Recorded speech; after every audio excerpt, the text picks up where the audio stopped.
여러분 8시에 이렇게 당겨서 드리니까 좋지요? 예, 너무 좋은 것 같습니다. 예, 또 이렇게 찬양이 풍부한 찬양을 통해서 우리가 은혜가 차고 넘치게 된 것을 감사를 드리고요.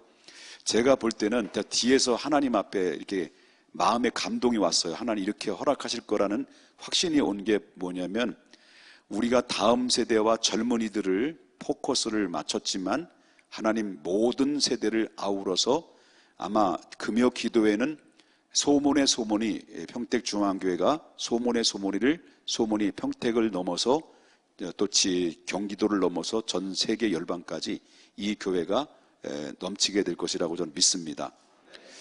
우리 정말 얼마나 감사한지, 여러분 앞에서 찬양 인도한 싱어 중에서 이순옥이라는 자매 있잖아요. 우물가에 거기 여인이 불렀던 찬양, 이 찬양 불렀던 이 자매는 방학이라 이제 거제도로 갔는데 이 시간에 찬양을 부르기 위해서 거제도에서 지금 열차 타고 온 거예요. 박수 한번 쳐야 돼. 그리고 김순옥도 괜찮은 분이야. 그런데 이순옥도 참 괜찮은 우리 자매다라고 생각이 되는데, 참 너무너무 감사하고요. 자기 주신 달란트, 또 우리 고 목사님 잘 계시지? 아빠 잘 계시지? 목사님 아들도 갈비는 다른 분이지. 하나님의 은혜로 자기 달란트를 잘 와서 이렇게 우리 교회에서 재능, 은사를 기부하는 저들의 모습들을 볼 때 하나님이 기뻐하실 줄 믿습니다. 머지않아 우리 평택중앙교회가 한 2017년이래.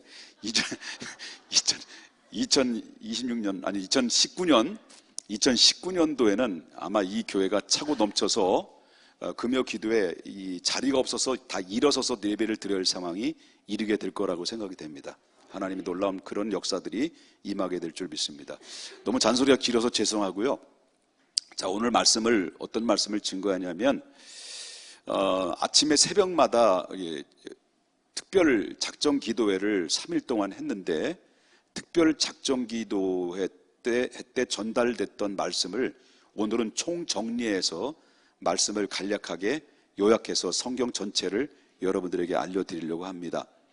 하나님께서는 이 세상 만물을, 천지 만물을 하나님의 가라사대라고 하는 말씀으로 만드셨습니다.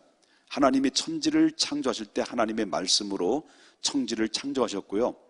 그 다음에 유독이 하나님이 직접적으로 손으로 빚으시사 사람을 만들었어요.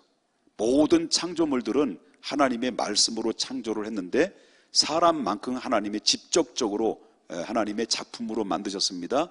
흙을 취해서 그의 생기를 불어 넣으심으로 생명이 됨으로 인류의 최초의 아담이, 인간이 탄생이 되는데, 누구의 형상을 따라서 탄생이 되냐면 하나님의 형상을 따라서 바로 인간이 만들어졌습니다. 이것이 인류의 최초의 인간의 출발이었습니다. 그래서 하나님께서 에덴이라는 곳에 두게 하시고, 하나님께서 그 자유의 의지를 마음 놓고 하나님의 주신 그 은혜와 자유를 누릴 수 있도록 하나님께서 그 모든 동식물들을 이름을 짓게 하고, 그리고 다스리게 하고, 정복하고, 그리고 충만하고, 그리고 복을 주셨습니다.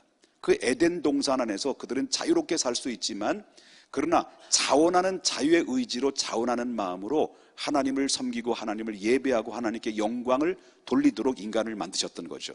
그래서 여러분 알다시피 에베소서 1장에 보게 되면 이런 말씀이 나와요. 하나님이 우리를 만세전에 예정하시고 택하신 이유는, 예정하시고 택하신 이유는 바로 우리를 통해서 뭘 받으시려냐면 영광의 찬송을 받으시려고 우리를 예정하시고 택하셨다. 이게 바로 에베소서 1장에 나오는 말씀이고요. 그 택하신 자들을 위해서 독생자 예수 그리스도를 이 땅에 보내주셔서 바로 십자가의 대속에 피 흘려 죽으시고 그 보혈의 피로 우리 택하신 자를 구속하신 이유는, 구속이라는 겁니다.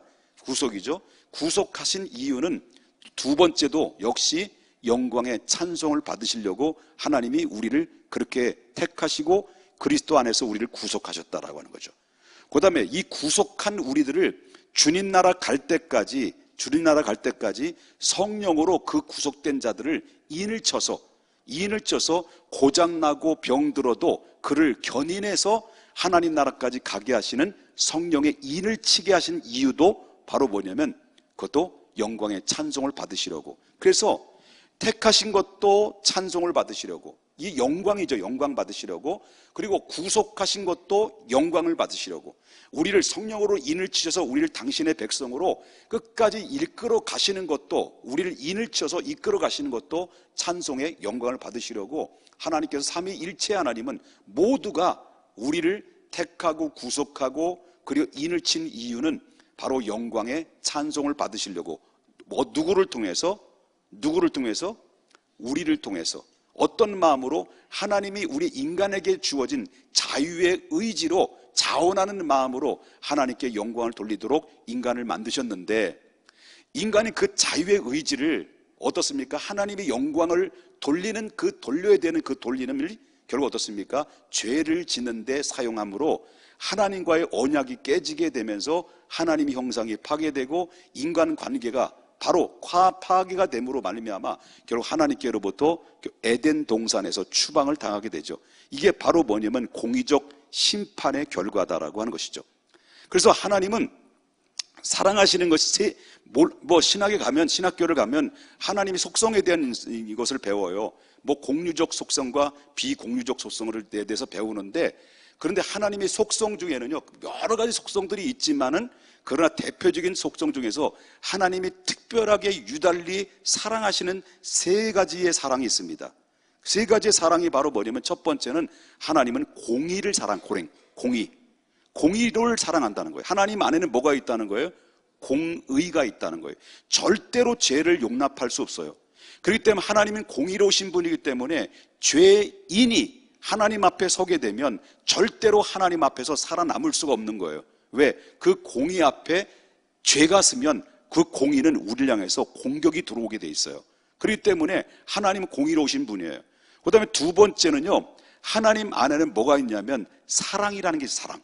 사랑이 있어요. 뭐가 있다고요? 사랑이 있어. 사랑. 그 다음에 사랑하는 것이 또 하나 있는데 바로 뭐냐면 하나님의 형상으로 만든 하나님의 피조물인 누굴 사랑할까요? 사람을 사랑했다는 거예요. 그래서 하나님 안에는 사랑하는 것이 세 가지인데, 공의를 사랑하시고 사랑을 사랑하시고 그 다음에 뭘 사랑하셨다는 거예요? 사람을 사랑하셨다.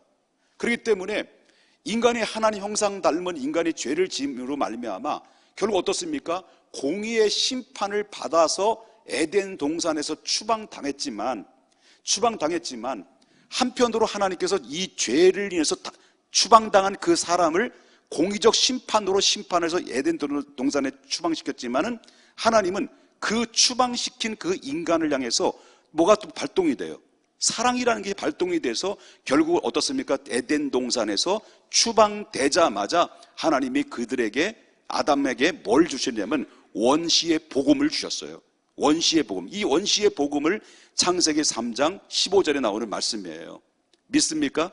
창세기 3장 15절에 너의 후손과 여자의 후손으로 올 건데, 여자의 후손으로 올 그가 장차 훗날에 바로 인류를 향한 구원을 허락하실 분으로 오실 거다라고 하는 이 메시지가 이미 아담이 죄를 짓자마자 원시의 복음의 메시지를, 희망의 메시지를 전해 준 것입니다.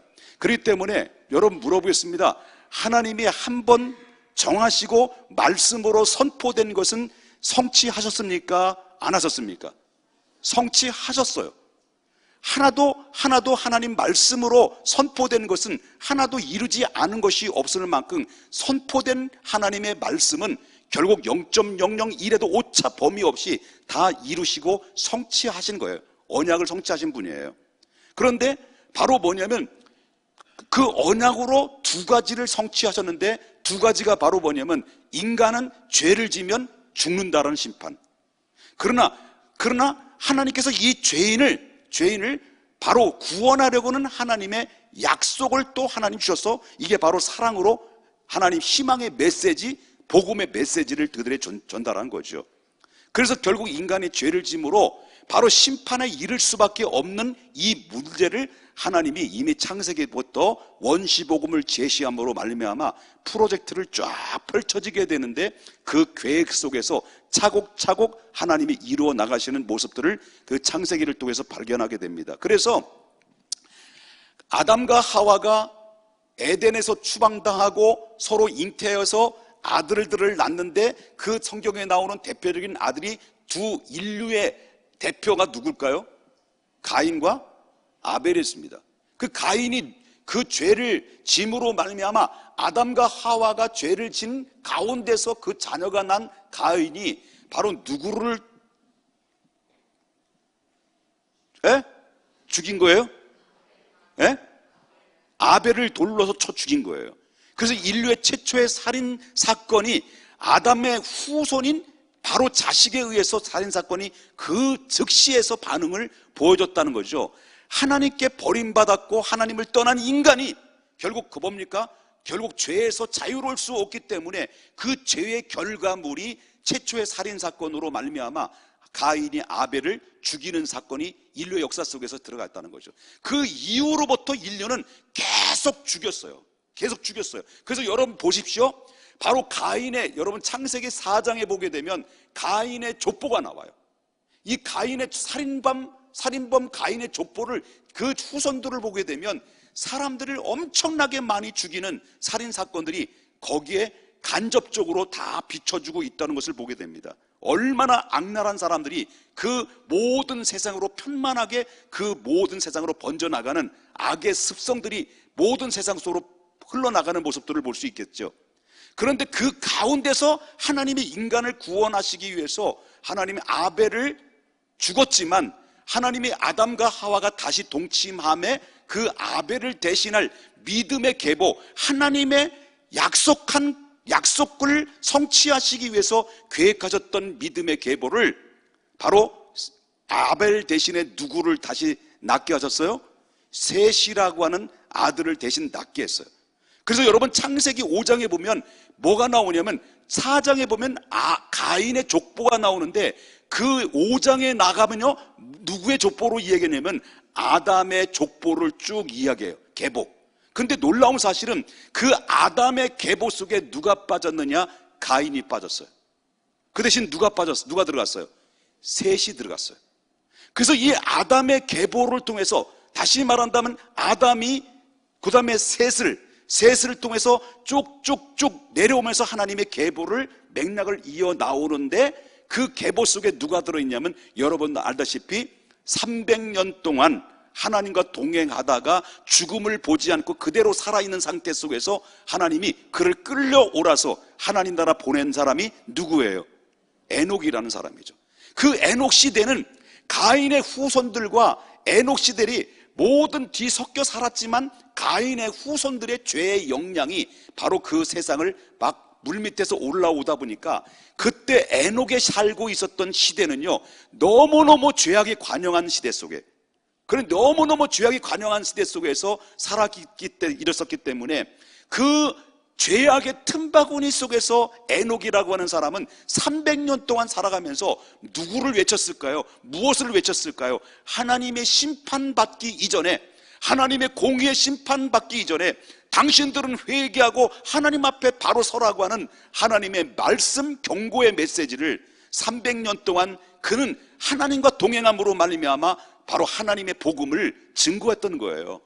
그래서 바로 그 당대의 믿음의 의인들이 상당히 많이 있었어요. 히브리서에 보게 되면 11장에 보면 믿음의 선진들이 나와요. 이들이 세상이 감당치 못할 만큼 믿음의 사람이라고 그들은 평가를 하고 성경은 평가를 하지만, 이 에녹이라고 하는 사람은 도대체 어떻게 살았기에, 얼마나 하나님 앞에 바르게 살았기에 죽음을 보지 않고 그를 데려갈 만큼 하나님과 동행했느냐는 거예요. 그런 가운데 있다가 에녹이 65세에 무두셀라를 낳고 300년 동안 동행하다가 하나님이 데려가고, 그리고 무두셀라가 누굴 낳고 하다가 나중에 어디 오냐? 노아의 시대에 들어서 바로 죄악이 완전히 극치에 이르죠.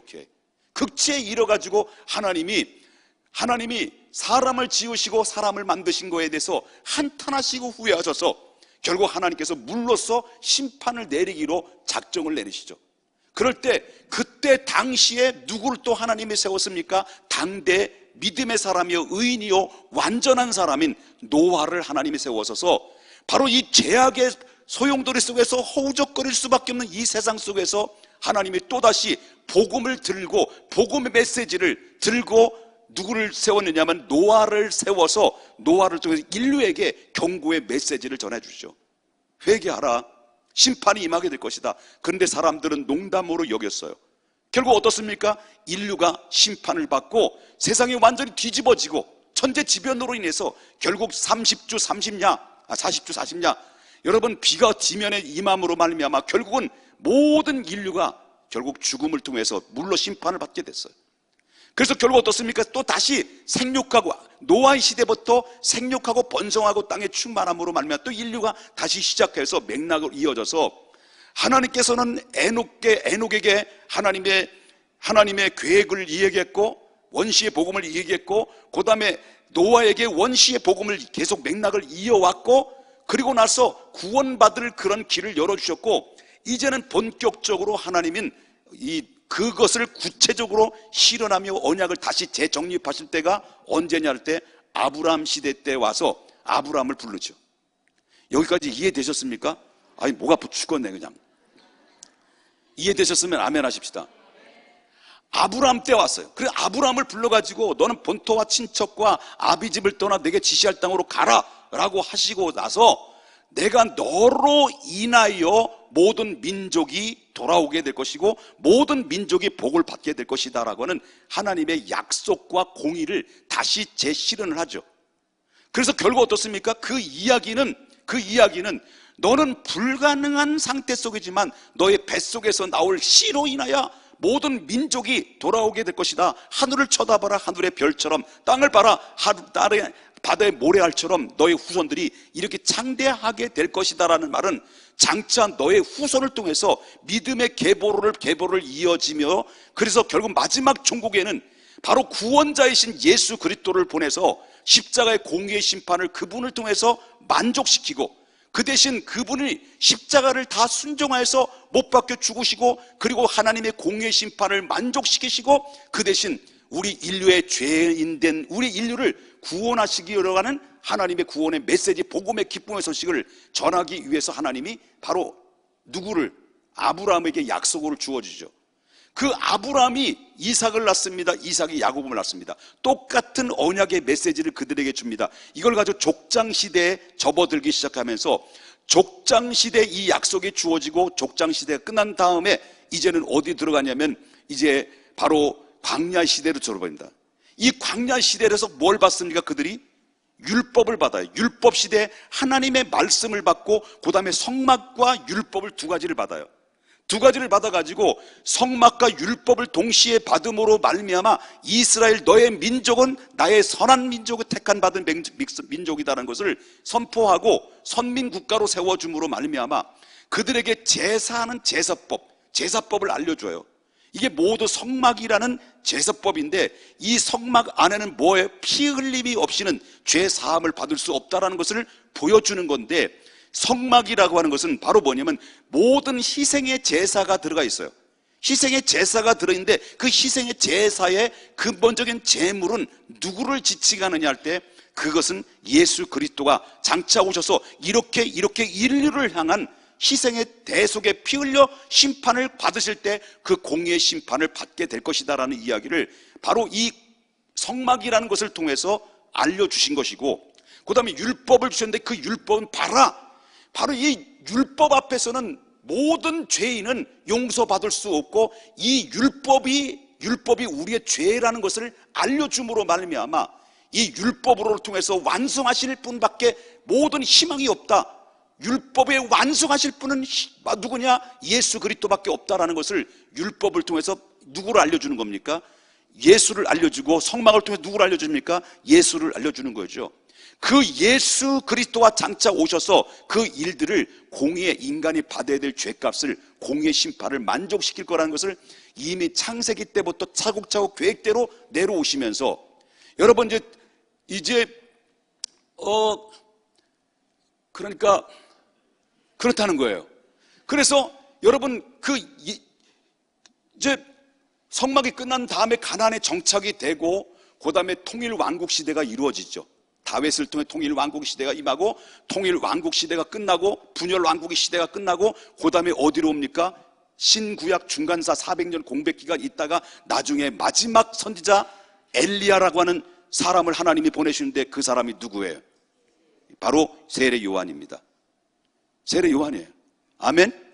그 세례 요한인데 그 예수 그리스도를 알리고 예비하기 위해서 바로 세례 요한이 와서 드디어 약속대로 예수님이 이 땅에 오셔서 바로 창세기 때부터 알려주셨던 그 모든 복음의 그 약속과 공의를 봐라, 먼 훗날 내가 인간이 죄를 지은 인간들을 공의의 심판을 하는데 너희 스스로 공의의 심판을 받을 수 없기에, 죄로부터 자유할 수 없기에, 의인은 없나니 하나도 없기에, 죄가 없는 세상 죄를 지고 가는 하나님의 어린 양을 너에게 보내셔서 바로 내가 너희를 향한 공의의 심판을, 그를 대신해서 희생을 치러주고 그 대신 나의 사랑으로 너를 되게 길이요 진리요 생명의 길로 인도할 수 있는 구원의 길을 활짝 열게 해주겠다라는 이 메시지를 누굴 통해서 알려줬습니까? 구약의 아담으로부터, 에녹으로부터, 노아로부터, 아브라함으로부터, 그 다음에 통일 왕국 시대로부터 선지자를 통해서, 그리고 세례 요한으로부터 그 주인공이신 예수님이 오셔서 모든 십자가의 구속을 완성하시고 나서 십자가상에서 달렸었을 때 대텔레스타이 하면서 예수님 마지막 외쳤던 것이 무엇일까요? 다 이루었도다. 이 다 이루었도다라는 이 예수님의 그 마지막 말씀 한 말씀이 바로 무엇입니까? 그 뜻이 하늘에서 이루어진 것처럼 이 땅에서도 하나님의 공의 심판을 이루시고 내가 아버지의 거룩하시고 아버지의 하늘, 내가 그 뜻을 순종하여 이루어 드렸도다, 이거예요. 그래서 누구든지 그리스도 안에 있는 자는 결코 정죄함이 없나니 이는 그리스도 안에 있는 성령의 생명의 법이 너를 죄와 사망의 법에서 해방되었느니라. 여러분, 그렇기 때문에 누구든지 주의 이름을 부르는 자는 구원을 얻으리라. 여러분, 예수 그리스도를 영접하는 자, 곧 그 이름을 믿는 자들에게는 하나님의 자녀가 되는 권세를 잊게 됐다. 누구든지 입으로 신하여 마음으로 믿어 입으로 시인하면 구원이 임한다. 누구든지 내 말을 듣고 나를 보내신 아버지를 믿는 자는 영생을 얻었고 심판에 이르지 아니하나니 사망에서 생명으로 옮겨졌느니라. 이구든지 이 구원을 다른 이름으로 구원을 얻을 만한 이름을 없다. 예수 외에는 없다. 예수 외에는 없어요. 예수 외에는 없어요. 누가 예수 그리스도를 뛰어넘어서 누가 누구의 이름으로 구원받을 수 있단 말입니까? 예수 그리스도 이외에는 구원받을 길이 없는 거예요. 그래서 예수님이 말씀하셨습니다. 내가 곧 길이요 진리요 생명이니 누구든지 나를 통과하지 않고는, 누구든지 보혈을 지나지 않으면, 예수님의 십자가를 통과하지 않으면, 예수님의 보혈의 핏뿌림을 받지 않으면, 예수님의 믿음으로 할례를, 마음의 할례를 받지 않으면 절대로 하나님 나라에 들어갈 수 없는데, 여러분, 놀라운 사실은 물어보겠습니다. 기적이 있는데 두 가지 기적이에요. 내가 이 사실의 복음의 말씀을 듣고, 이 복음의 말씀을 듣고 예수 그리스도가 믿어진다는 게 기적일까요? 기적이 아닐까요? 기적이에요. 그런데 두 번째, 그렇게 말씀을 듣는데도 불구하고 피 터지게 목이 막 힘줄이 끊어질 정도로 말씀을 외쳤는데도 불구하고 안 믿는 것은 기적일까요? 안 기적일까요? 기적이에요. 믿어지는 것도 기적이고 안 믿어지는 것도 기적이에요. 신기한 거예요. 근데 믿어지게 된 것이 뭐냐? 잘 들어야 됩니다. 믿어지게 된 것이 뭐냐? 내가 믿어서 잘나서 믿어진 게 아니라는 거예요. 에베소서 2장 8절에 너희가 그 은혜로 인하여 믿음으로 구원을 얻었나니 너의 행위에서 얻은 것이 아니라 하나님의 주신 선물이라. 누가 이 구원받은 거에서 누가 행위를 주장하는, 누가 행위 때문에 구원받을 수 있다고 주장할 수 있겠느냐? 이는 누구든지 자랑할 수 없다라는 말씀을 선언을 한 거예요. 예수 외에는 구원받을 수 없어요. 여러분, 그래서 창세기 때부터 이 예수가 오실 때까지 하나님의 구원의 계획대로 약속하셨고, 하나님은 두 가지가 있다고 그랬어요. 하나님이 공의와 하나님이 사랑인데, 죄진 인간을 향해서 심판을 하자니 뭐가 걸리는 거예요? 하나님이 사랑이 걸리는 거예요. 그럼 이 죄진 인간을 무조건 용서하자니 뭐가 걸리는 거예요?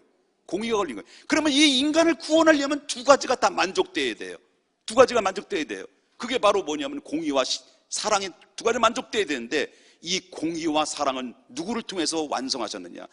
인간의 힘으로, 인간의 능력으로 똥 싸고 오줌 싸는 대한민국의 48명의 하나님들이 절대로 이 공의와 사랑은 누가 완성하느냐? 예수 그리스도 외에는 없는 거예요. 여러분 안에 예수가 있다는 것 기적이고, 예수가 있다는 것 감사해요.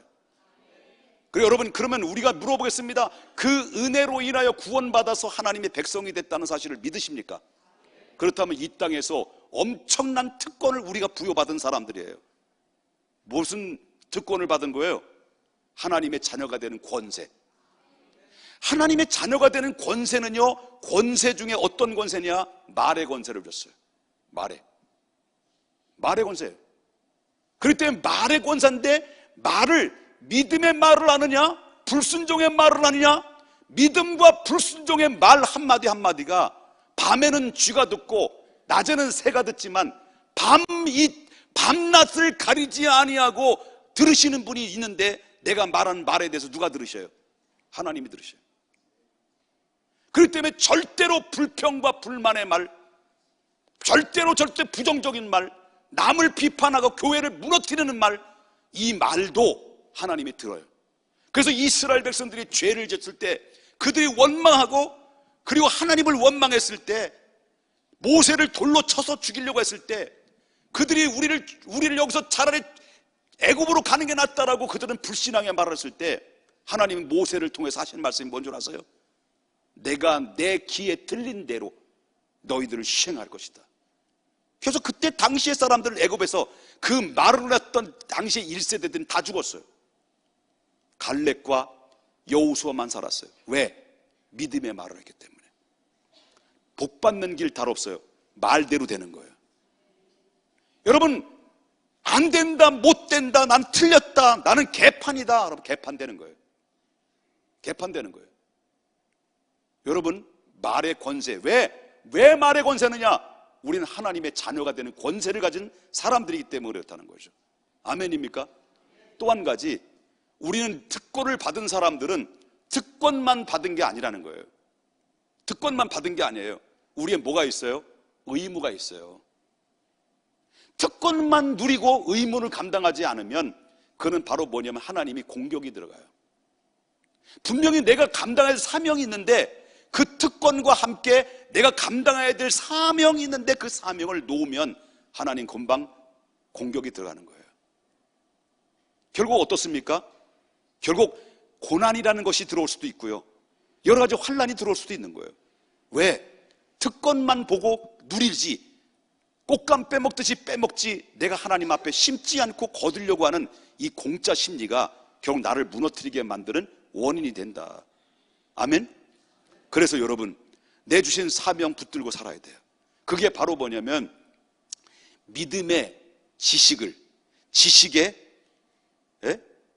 덕을, 새벽에 말씀드린 갑자기 잊어버렸어요. 흥분을 하니까 잊어버렸어요. 그렇기 때문에 저와 여러분이 믿음이라고 하는 믿음에서 여러분 뭘 집을 세워야 돼요? 지식과 지혜와 형제 우애와 형제 사랑의 집을 짓는 거예요. 그게 바로 뭐냐면 교회라고 하는 하나님 공동체를 우리에게 주신 거예요.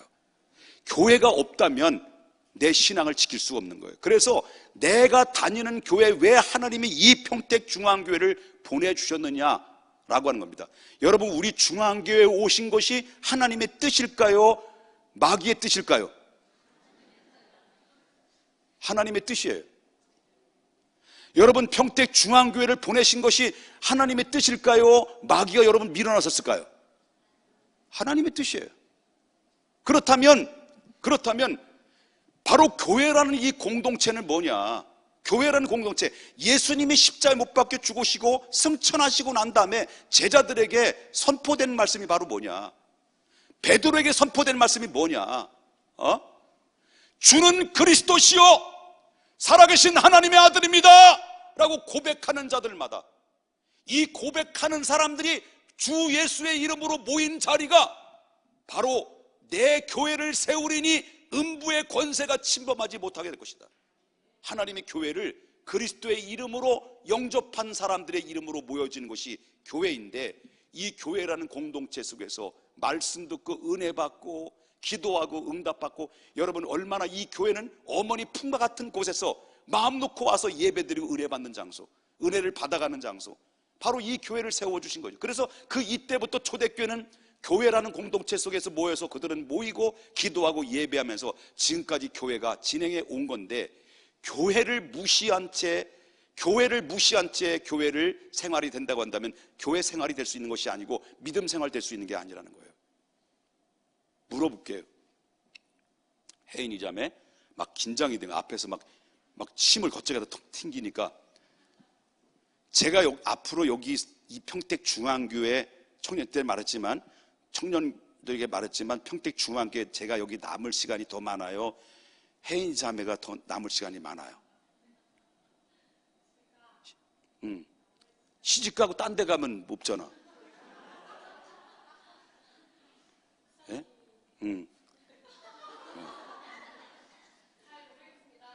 순호가